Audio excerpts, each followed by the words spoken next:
I apologise if anything comes across badly or sounds bad, because obviously this isn't my intention. I'm just here to hopefully do a good interview. No worries. And I apologise if I'm shaking. I'm very nervous. So. Take your time and do what you do, and I'll help you get through it just the same. Okay, fantastic. So, question number one. So I'm reading this off my phone. Yeah. So, over the course of your career, you've sung with a number of bands, you've done a number of different genres. So, do you have one you particularly enjoy doing, or is there a beauty to all of them? This is one of the reasons I'm such a Queen fan. Queen to me was one of the only. There's several artists I can pull off, and the other one is Prince. But Queen were the ultimate band in the sense of they always say be a master of one trade as opposed to a jack of all trades. They were the jack of all trades and the master of all trades. And if I always looked at them as if they could pull it off, I was always going to at least be reaching for the same brass ring. I love so many different styles and I love so many different genres of music. I never wanted to be pigeonholed as one style of singer, one type of singer.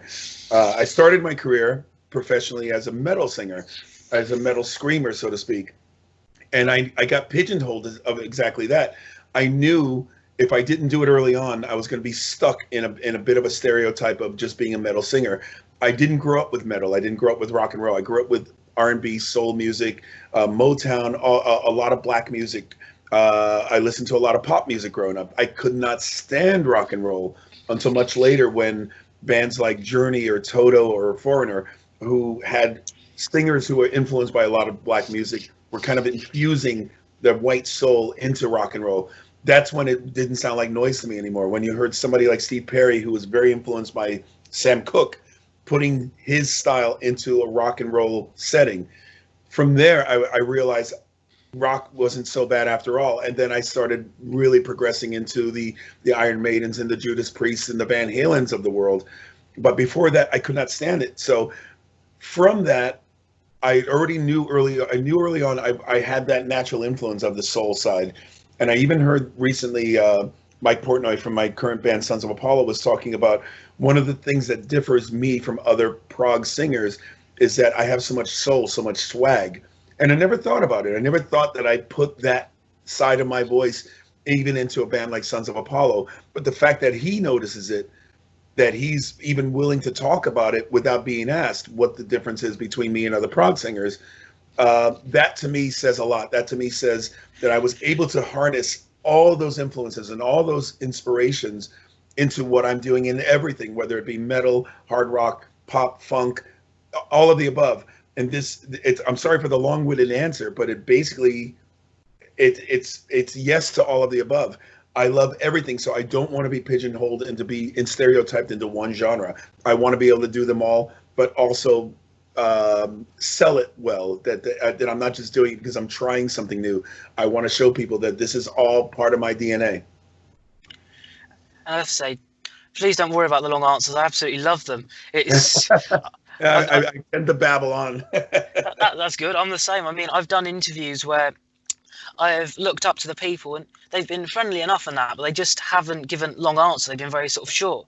So it's very refreshing and nice to have someone who goes into detail, learn new things. Yeah. Okay, so next question. This is one because I went off stuff I knew about you, but I also did a little bit of research. So I've got to ask, you were involved in the movie Rockstar and the band Steel Dragon. So how did that come about, sort of moving into the more film genre of things? In the mid to, I'd say the kind of the middle of the 90s, just when the hard rock, melodic rock, that stuff was really big in the 80s, when it was kind of starting to peter off, unfortunately. Actually, it was the early 90s is when I was doing more backing vocal work. And one of my dear friends for many, many years, and still to this day, was a band called Stryper. They'd always been in-house. They're all such great singers in their own right, not just the singer himself, Michael Sweet, but the band also always sang their own backing vocals. They always kept it in-house when they made their records. But there was something very angelic and very, I don't want to say thin, but their frequencies weren't very heavy. They weren't very strong, but it worked for that material. in 91, I believe, 90 or 91, they were recording an album called Against the Law, and it was their first and only secular album that I believe. I don't think they did any other secular records, but they wanted to do something that wasn't so Christian oriented, and they knew they wanted to beef up their backing vocals on that album. I'd known Michael Sweet for so many years, and he called upon me to, if I'd come in and sing a song or two, to kind of like beef up their backing vocals, and of course I was more than willing to do it. I ended up singing backgrounds. Majority of I think there's only one or two songs I'm not on that record, because my sound and my timbre works so well, and they realized that with their timbres already that they were so used to, mine just kind of added that extra grit that really just filled up that bottom end to their backing vocals. That was also the day that I met producer Tom Werman.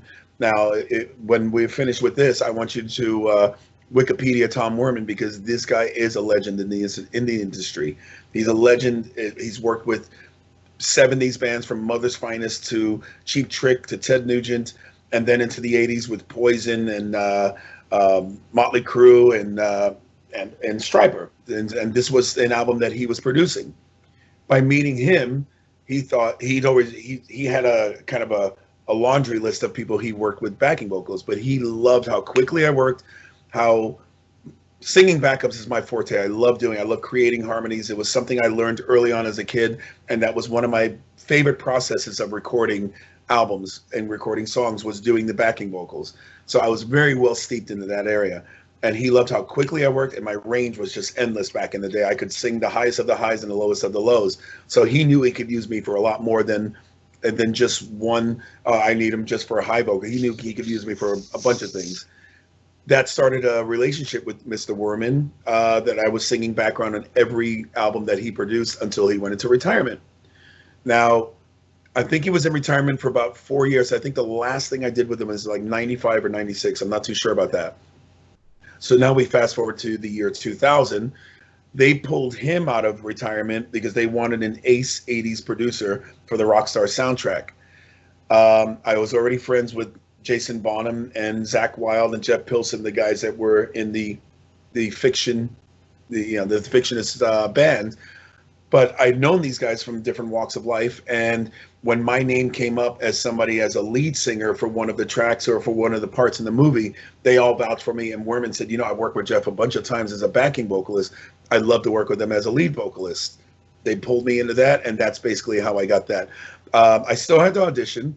They checked out Miles Kennedy, who was in the movie at the end, and they checked out Mike Mativic. He's going by his Croatian name now, but Mike Mativic from Steelheart, and they checked me out. I don't know who else they checked out, but I sang all the songs that were in the movie, and once the producer and director of the movie heard me, they felt my voice was too mature sounding to be singing for Mark Wahlberg, so that's why they gave me the role of the singer for the original singer for Steel Dragon. At the beginning of the movie, you see and hear my voice for the song Stand Up. My voice ended up being the voice for the original singer because he was the mature one. He was the older one, where Walgreen was the young kid who's supposed to sound green. He's not supposed to sound as seasoned.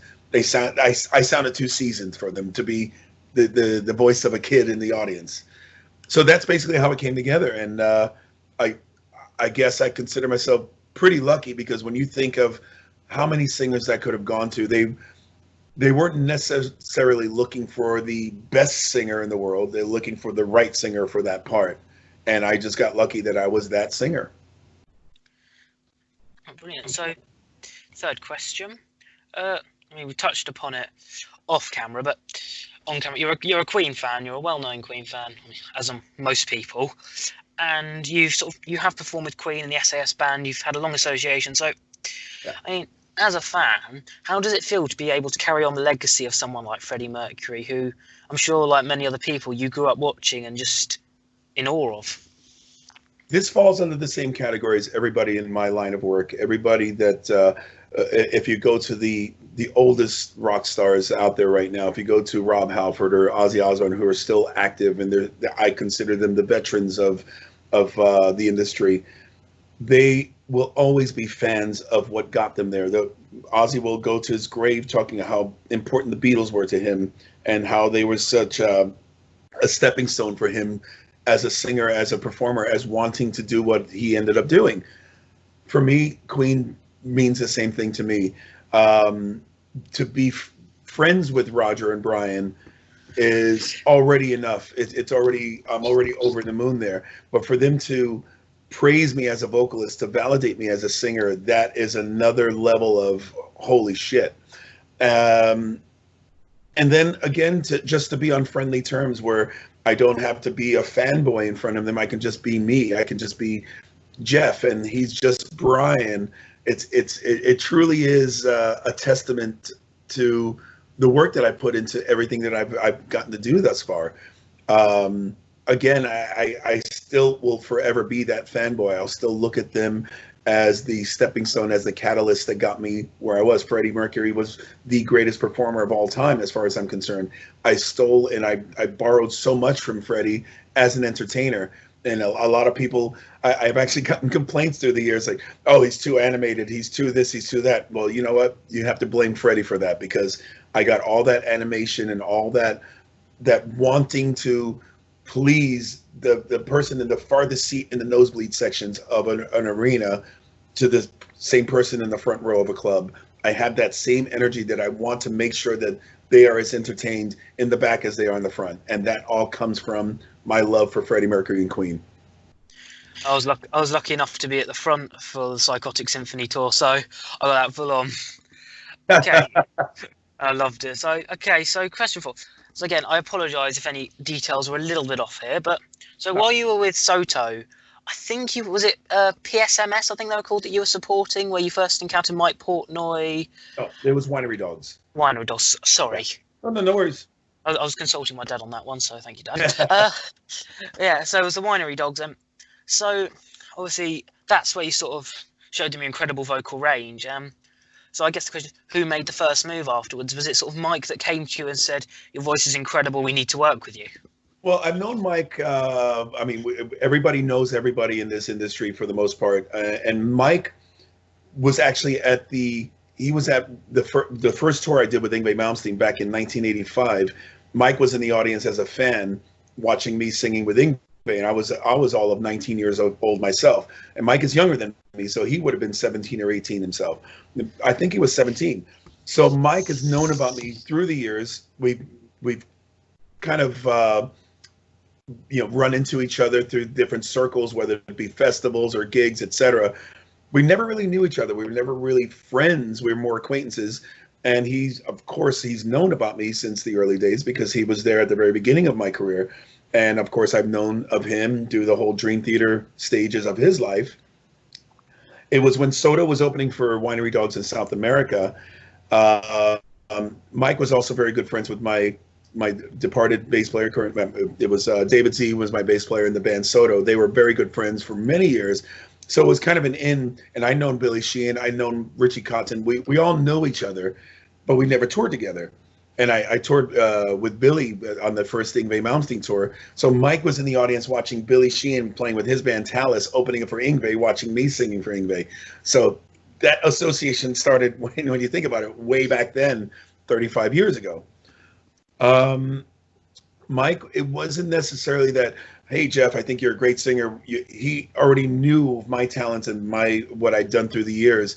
But watching me in that scenario, right at the same time that he and Derek were talking about the next stages of what were PSMS. At that point, they were talking about a new PSMS album with vocals on them. They'd already done 2 records with Tony McAlpine. They were all instrumental, and it's the same lineup. It was Billy, Derek, Mike, and Tony, and they were talking about adding me to the mix as a singer for a vocal album of PSMS. When the more they thought about it after the fact, they thought, I think we need a little more hard rock cred on this, not necessarily the fusion-y, jazzy side that Tony is fantastic in. And that's when they brought in Bumblefoot. But Mike called me it was probably 6 months after, on my birthday. He sent me a text, happy birthday, I'm going to call you in a few days and let you know what your birthday present is. And then he reminded me, I was on the side. I saw you every night when you were opening for us at Winery Dogs out there. And I've got this, I've got this band with Derek, and we were talking about putting vocals, and you're the guy we want to sing on the record. There was no audition. There was no, here's a song or two, let's see what you sound on. It was, Mike knew in his heart of hearts that I was the guy for this. Even when they pushed it into Bumblefoot being the band and it was now Sons of Apollo, none of us auditioned for this. There was no, let's write some songs, let's see if there's chemistry. It was Mike with his vision. I want these guys, and this is going to be the band. And those things don't always work out. Those things don't always, in your head, they can sound like the greatest thing ever, and they can be the biggest disaster ever. Luckily, when we put this together, it just formed and it just snowballed. It turned into what it is now, in the sense of the chemistry and the songwriting and the prowess that we all share in what is Sons of Apollo now. Okay, so here's the bit I try not to go into real fanboy mode.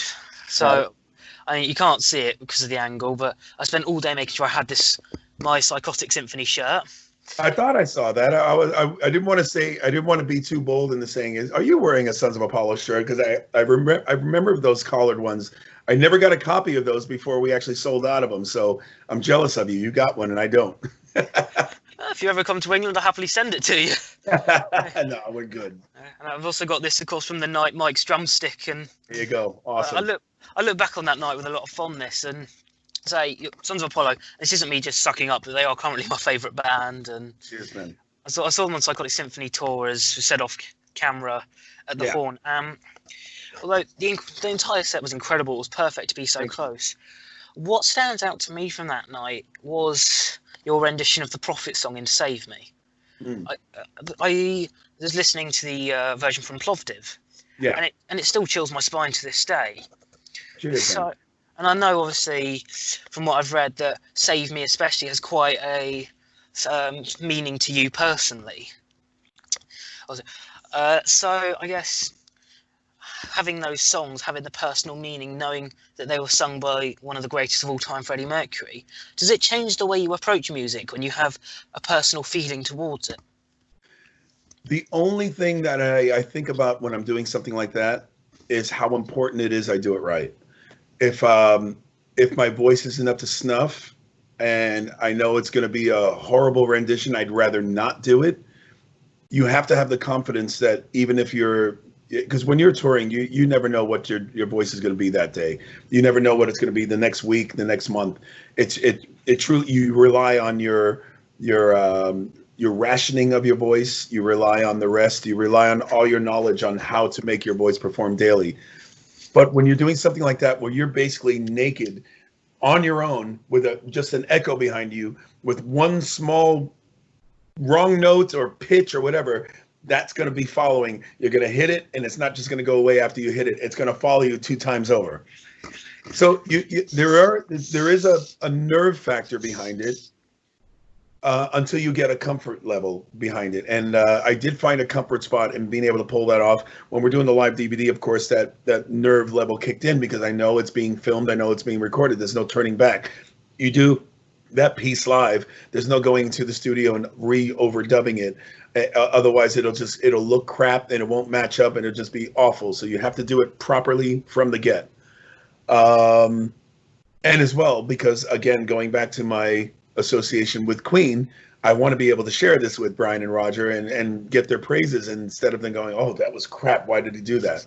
So naturally, I go into it making sure that I know I'm going to do it justice, because if I'm not going to do it justice, then I'm not going to do it. And going back to what you were saying on the set list, for instance, the main set list that you saw in Brighton when we played, that was all Portnoy. Portnoy is very, very much in control of putting the set lists together for this band and pretty much every band he's in. He's been doing it since Dream Theater. He's very good. He's like me in that sense. I'm going to pat myself in the back because I work the same way as Mike. When I'm building set lists for Soto or JSS or anything that I'm doing, I love peaks and valleys. I love for it to start off a certain way and you hit certain strides throughout the set, as opposed to strong, strong, strong, and then boring, boring, boring, and then strong and boring. You got to be able to go up and down like a roller coaster with the set list. And Mike is very good with that, and I trust him with everything, especially after the first Sons of Apollo tour. But he came to me because he loved my rendition of Save Me. And he thought it would be a great thing to kind of do it like a little piece, a little breakdown piece with Bumblefoot, before we do the song live. And then I just signed I just signed with this company, TC Helicon, who made the pedal board that I use live. And I said, listen, I want to take it the next step further. If we're going to do a little Queen section, I've dreamt all my life of doing the Prophet Song bit, because I did it once when I was a teenager. I did it with 2 tape recorders, and I'm going to give away how I did that. Again, long-winded answer. I love it.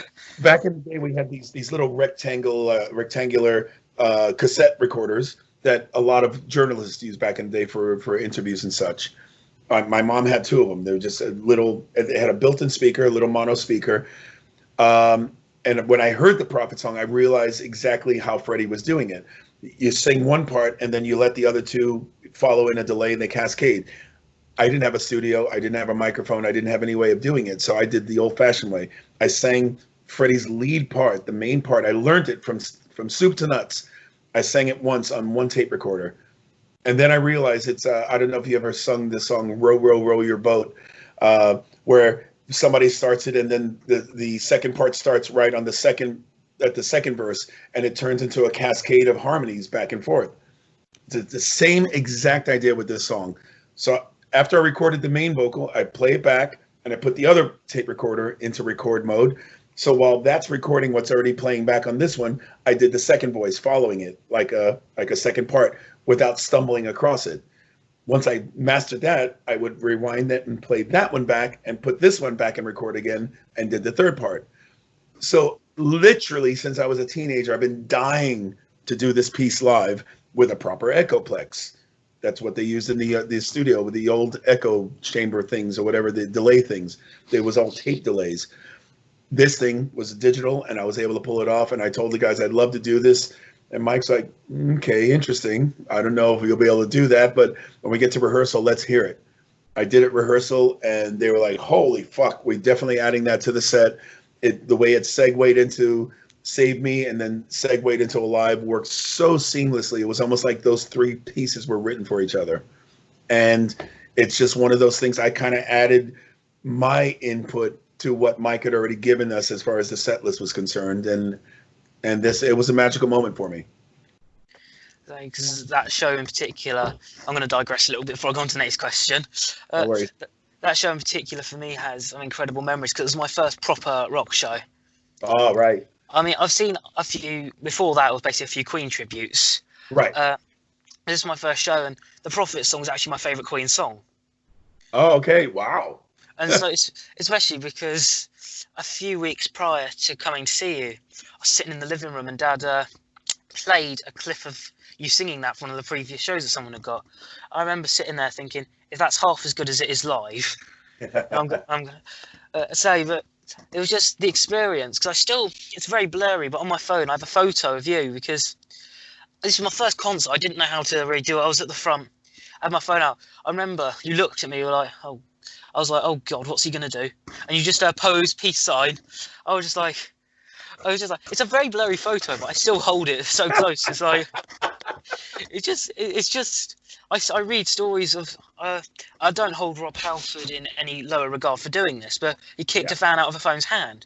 And reading that, now, again, I don't know, because it was said it was a no phones venue, so I completely understand him doing it. Yeah. But it's just reading stories like that, just like, and I have a blurry photo of Jeff Scott Soto doing a pose on my phone. I've heard of those scenarios where I've heard that. I think it was also Jeff Tate did that once with a fan's phone, and yeah, of course I would never do something like that. That's not my style. And I realize when people are recording things or when they're capturing something that they want to see or use later, let them do it. Who's it hurting?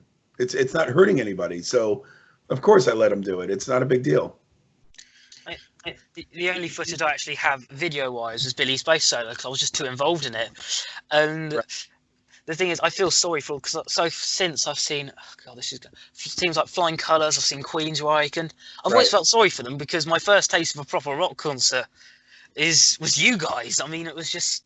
That's one of the things because I'm part of. I'm sure you've heard of the group Trans-Siberian Orchestra, and we have one of the most insane, amazing shows in production on any tour. it just dwarfs any stage production that anybody can come up with. Maybe Kiss is the only other one that keeps up with us in the sense of how much production, how much insane visuals that we have with TSO. So whenever I meet somebody that says, "Yes, this is my kid's first concert ever," and I'm like, "Oh boy," I feel sorry for every other band they have to see after us now, because nobody's going to be able to come up with even a fraction of what we've actually just presented to them. So mm-hmm. It was just. So it was just an incredible evening. Just, I know, obviously, you say and I quote, you find the stage a bit of a shithole, but it was just, well, it was an intimate in the sense it wasn't a venue that was big enough for us. I mean, I played many shitholes, and I love shitholes because they have a certain character to them. They everything about them is fine. It's everything about it. It's for a reason that we're playing these places. But that place was not. It just wasn't. It wasn't something that we should have been playing. I say, because my dad actually, when he said, "Are you interested in going to see Sons of Apollo at the Horn?" and he just looked, I said, "Yeah," and he just said, "Why are they playing the Horn? They could probably sell a venue 4 times bigger than that." So right. I mean, I'm really fucking grateful that you did play it. I just do wonder why, when you could have sold out somewhere much bigger. It's just a very intimate but very excellent. We didn't know what level to expect. There were some places that were too big for us. There were some places that were too small for us. It was the first tour for us, and we were still kind of learning the ropes of what to expect with this band. With the caliber and pedigree of Sons of Apollo, you don't necessarily. You can't expect that you're going to be hitting the arenas and the stadiums right off the bat. You hope it would be that way, but it's not necessarily that way. So we were just out carving our own path, and we had to find our own legs as a band, because we couldn't necessarily, like I said, expect the multitudes to show up based on who we are. We had to build our multitudes based on who Sons of Apollo are, and so that's what the difference is. Especially the expectation difference was. So yeah. We were still learning ourselves. They've actually rebuilt the Haunt since you were there. They've now got the Horn and the Haunt 2. Ah, nice. So my first thought is, if the first Haunt's still the same as the last one, what is the second one? I have no idea. I don't want to imagine, really. Yeah, really. Probably the size of my bedroom. No, but they were great. They were very nice, very cordial with us, and even working with us in the respect of the limitations, because the size, it just was not the size level that our gear fit in. Especially, it was ridiculously small for us, and we made it work. They made it work, and it was a magical evening in the end. And just one more thing before we get back onto the questions, because this is always something. Again, I've probably held a lot of this in high regard because it was just a fantastic show, but I remember the day you came was the day England had beaten Sweden. Yeah, Sweden 2-0 at the World Cup, and you've been playing Sweden the previous night. Right. I remember you coming on stage announcing that, everyone just sort of jokingly booing, and you just just perfectly played it back. And I suppose one of the things I noticed was, you played the audience just so brilliantly going off the back of that. And obviously, we've already discussed the fact you take a lot of the stage influence from Freddie, but I just want to personally say it was just so sharp. When everyone was jeering about the England Sweden, you were just like, I might not repeat what you said, but yeah. It was just like. Well, the thing is, as I mentioned off the record, I lived in England for 4 years, and even through my world travels, I'm very seasoned in terms of football is football. It's we have American football. It has nothing to do with what we call soccer, and it's it's beyond anything that we can comprehend here as far as sports are concerned. The passion that goes behind your football out there is ridiculous. So of course I was even out and about. Like I said, that venue didn't have a backstage, didn't have a dressing room.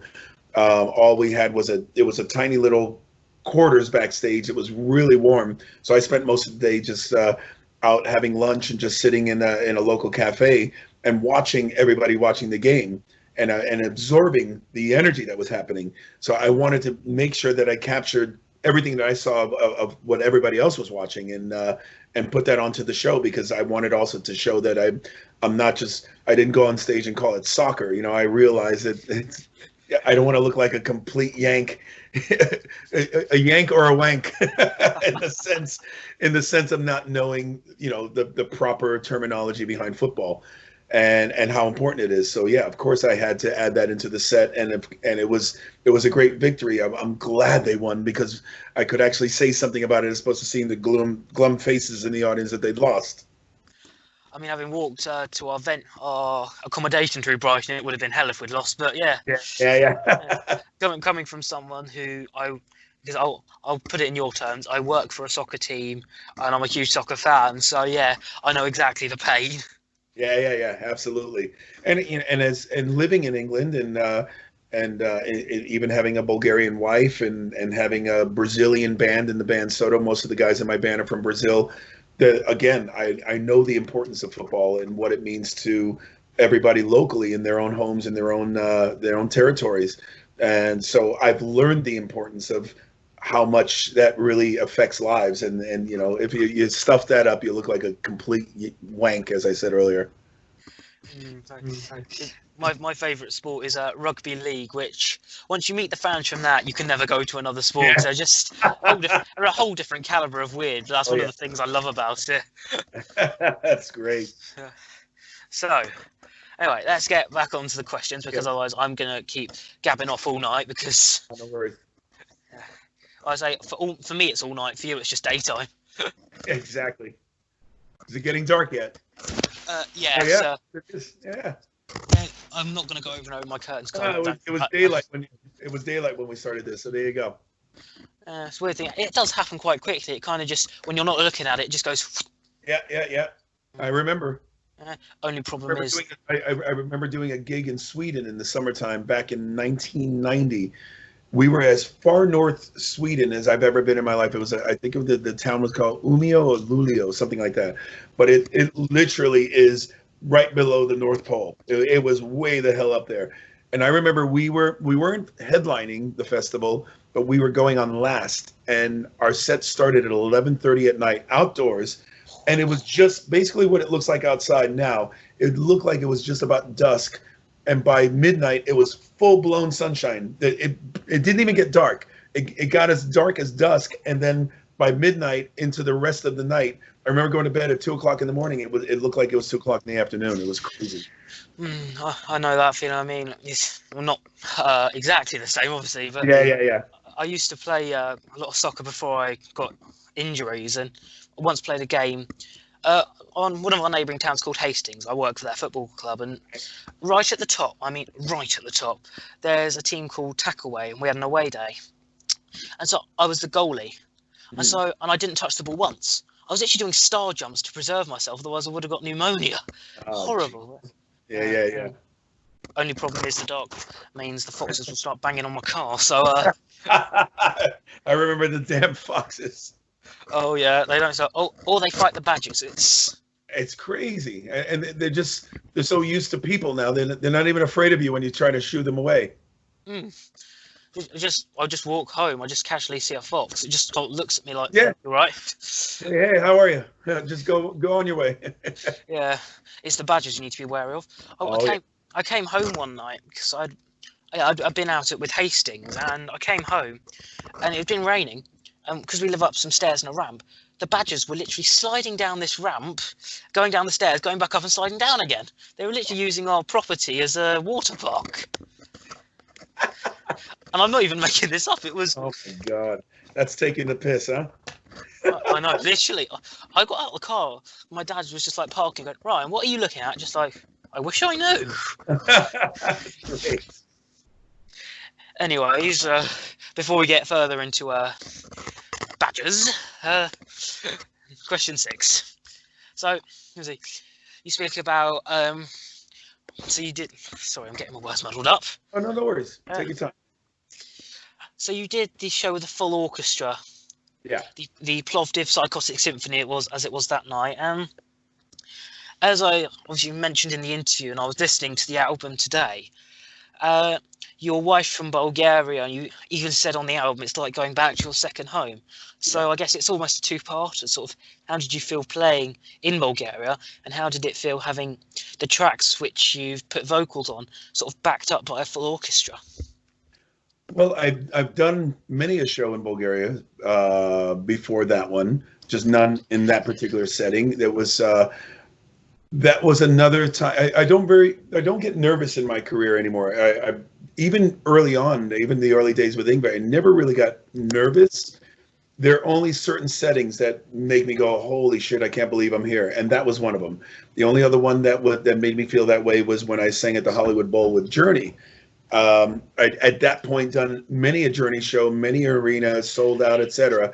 But to do it in a setting that I've always dreamed of doing it, which was the Hollywood Bowl, I had the same sense and the same feeling in that venue, because when you walk onto that stage, you realize the history behind it. That stage and that theater in that city, it's the oldest known city in Europe before Christ. It's older than Rome. It's older than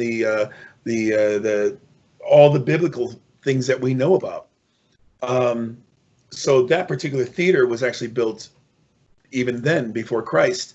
It was dug under and not used for hundreds of years until I think they were digging in the area when they were developing in Plovdiv, and they came across it. They didn't realize that they were digging up this mountain of dirt that was this beautiful amphitheater that was built in Roman times. So they dug it up and they restored it they didn't modernize it. They left everything exactly as is. So you're walking in that stage and you realize what has been performed there in that setting for how many thousands and thousands of years prior to you stepping on that stage. It was truly just a sense of like, oh my God, this is just overwhelming. And then the fact that we're shooting a live DVD, and the fact that I'm singing songs and cover songs I've never sung in my life, and the fact that there's a fucking orchestra behind me with a choir behind me, and then my mother-in-law and my wife are in there out in the audience. All these factors made me go, what? I literally had to block it out of my head, do the gig, and then after the show, that's when I collapsed and said, what the hell just happened? It truly was a big blur. And I even see myself during the show. I watched it back a few times, and I don't remember a lot of it. I don't remember a lot of the interplay with the band. I can remember a lot of different aspects of every show I've done the past few years. But that particular one, it was a complete blackout situation because I was in such a game mode of let me get through this thing alive that I didn't really get to enjoy it and remember it. So I'm so happy that it was captured and that I could watch it back that way, because it was truly one of those times, one of those moments in my life that I don't remember, and I was completely sober. So, the final interview question. Yeah. I mean, because off the record, there are a few things I'd like to ask you, sort of off the record, if that's okay. Yeah. I mean, I understand, and after 45 minutes of me, I understand anyone wanting to run a mile. So. Oh, go on now. Okay. So. This one was probably the most recently written. So I've got to ask, I mean, most people are delighted to read your tweet about the fact, you've heard your new album, your new solo album, and how pleased you are with it. And so, I mean, as a fan who is going to be buying the album the moment I can, I've got to ask, so what can we expect, what about it, has made you go, wow, this is brilliant? And that's not me saying, oh, I didn't think it would be, because I really do think it's going to be fantastic. I'm just intrigued to know, in your opinion, what's great about it. Well, the thing is, I have a relationship with Frontiers Records, a certain sound, a certain genre, a certain expectation that the label want from me as an artist. I've always used my solo career and the things that I've done with Frontiers kind of as a platform to not necessarily do the things that I've already done with other bands and other acts and other things that I've done through the years. I've kind of gotten away from what people know and love about my singing and my writing and my style, because I'm so, as we discussed very early on in the interview, I'm so more about reinventing myself, about doing things I haven't done, doing things that are in me that people haven't heard yet. I'm more about that than I am just reliving and redoing everything and recycling everything I've already done. I hadn't done a record like this in a long time, where I'm truly capturing the essence of all the melodic rock things that I've done in my career. And there's a lot of things that people love, little bits and bobs of my career that people love, that I hear from every walk of life, whether I'm doing live shows or through interviews, or whether somebody writes to me, I love what you did with Talisman. I love what you did with Wet. I decided I'm going to take the best of all the things that everybody always says they love about my voice and make one record of just that. And that's exactly what we did. I give all the credit to my co-producer and co-writer, Alessandro Del Vecchio. I've known Alessandro for almost 20 years. I met him by singing backing vocals when he was just a keyboard player for a band, an Italian band that Marcel Jacob, my bass player from Talisman, was producing. I sang backgrounds with him. I sang a duet on another song, and that began a friendship with Alessandro. Since then, he's come up in the ranks as a producer, as a songwriter, even as a singer. He's incredible on all fronts. He's multi-talented. And when I talked to Frontiers about the direction of this new album, they insisted I work with Alessandro. In the beginning, I was a little hesitant because Alessandro's been writing a lot of records. And when you write a lot of records for a lot of artists and producing, things start sounding, one artist starts sounding like the next, and all of a sudden it's a big pile of everybody sounding the same, so to speak. Not that that's happening with him, but I didn't want my album to sound like the things he's doing with Revolution Saints, or the things he was doing with Hardline, or etc., all the acts that he's working with. I didn't want to listen back and go, this could have been a Hardline record, it could have been a Revolution Saints album. I wanted it to be a Jeff Scott Soto album. Alessandro knew that without me bringing it up, without me saying a single word. He wrote all the music. He wrote a lot of melodies on the album, and everything he sent me was like, oh my God, this guy's like reading my mind. I didn't have to tell him, can you write me a song that sounds a bit like Talisman? Can you write me something that sounds like it could have been a Wet song, or something that could have been on a solo album I did in 2001? He literally just went into my head and crafted this amazing album. There's even a song that could have been recorded by Queen. It's that diverse. So it gives me enough diversity that I'm happy with kind of reinventing myself without reinventing myself. It sounds like a classic album, but a contemporary album at the same time. And when I was listening back to it finally, with everything, all the bells and whistles mixed and mastered, it truly just, as I said, I felt elated. I felt like, holy Christ, we did it. We made the perfect JSS album. And I had to tweet about it. I had to write about it. And that's exactly what I did. I'm extremely happy. Even though the label finally heard it, they sent their kudos. They said, I think we have something really, really strong here. And just having everybody excited about something like this, I couldn't be more thrilled to finally get this thing out. I can't wait for everybody to hear Wide Awake in My Dreamland.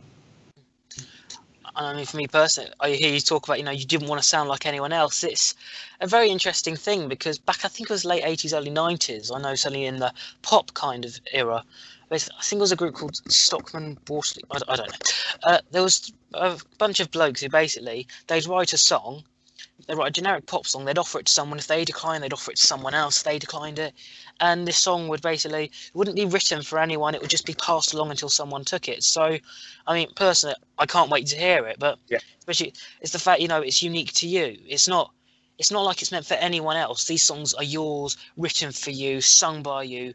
And it's almost like you're putting your own identity into it. And there's nothing wrong with being a songwriter that writes for others in mind, or just writes good songs and hoping somebody will pick it up. Because in the end, these songs were written the way Alessandro writes. Of course, he had me in mind when he was writing them, but if anybody else had done them, they'd still be as good. They'd just be different. I put my stamp on them by the way I sing and by the way I write lyrics.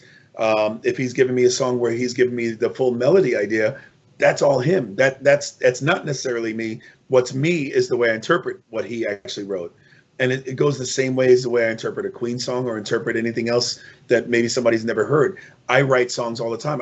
Alessandro and I have just written an entire record for my keyboard player / second guitar player in Soto. He's got a deal with Frontiers now, and a new side project called Spectra. And Alessandro and I have co-written every song, and we're co-producing that album for Spectra, for BJ.